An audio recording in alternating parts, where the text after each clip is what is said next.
My older sister returned home after years, bringing chaos to the family. It's been 10 years since my older sister, Laura, left without warning, leaving Mom and me in charge of everything. During that time, she barely showed up, and Mom suffered the most with Dad's illness and the household expenses. A few months ago, Laura returned unexpectedly, saying she wanted to come back because things outside didn't go as expected. Mom welcomed her with open arms, and I wanted to give her another chance, but things quickly got complicated. Laura brought her troubled boyfriend, started fighting with Mom over every little thing, wasn't helpful at all, and even borrowed money that Mom couldn't afford. She became a huge burden. My younger sister and I tried to talk to her, asking her to change, to help, but Laura refused to cooperate. She continued with her selfish and exploitative attitude and even started lying about expenses to continue getting money from Mom. The tension reached a point where it became unbearable.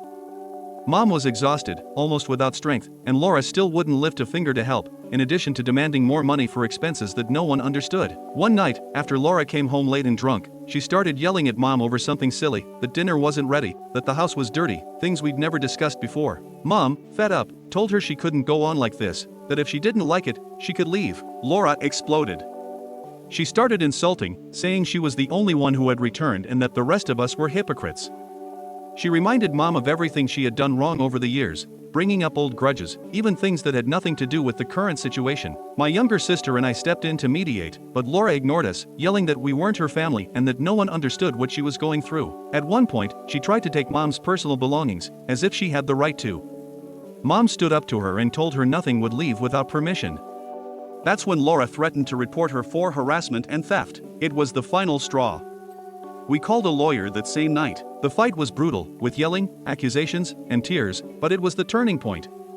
We weren't going to allow a person who only brings trouble to destroy what little remained of our family. The night of the fight, after Mom confronted her and refused to let her take anything from the house, Laura wouldn't stay silent.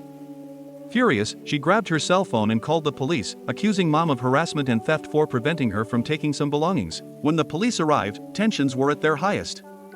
Laura told them her story, exaggerating everything, saying they were mistreating her and that it was her house because she was their daughter. But after listening to Mom and us, and reviewing the situation, the police quickly made it clear to Laura that she was completely wrong. One of the officers, in a firm but non-aggressive voice, explained that the house legally belonged to Mom and that she had no right to stay or take anything without consent. They told her that making an unfounded report could lead to legal problems for her. They also told her that if there were financial or personal problems, the law did not protect her from taking advantage of the family or threatening to file false reports. Laura was speechless. The police warned her that if she made these kinds of unfounded reports again, she could face charges of false reporting or harassment. That night, reality hit her like a bucket of cold water. There was no protection for her selfish attitude or her lies. After the police made it clear that Laura had no right to stay or take anything without permission, Mom finally made a decision she'd been mulling over for a while. Even though it pained her soul, she told Laura she couldn't live there anymore. She explained that the house wasn't a refuge for those who only bring trouble, that if she wanted to be part of the family, she had to respect basic rules and contribute, not take advantage and cause harm. Laura reacted with yelling and threats, but Mom remained firm. She told her patience had run out, and that she had to leave that night. It wasn't easy for anyone. Laura left with the bare minimum of her things, without looking back. Mom was broken, but also relieved. For my younger sister and me, it was a bitter moment, but a necessary one. It was clear that letting Laura stay there would only sink us further. After that night, the house regained a bit of peace, although the wound remains open.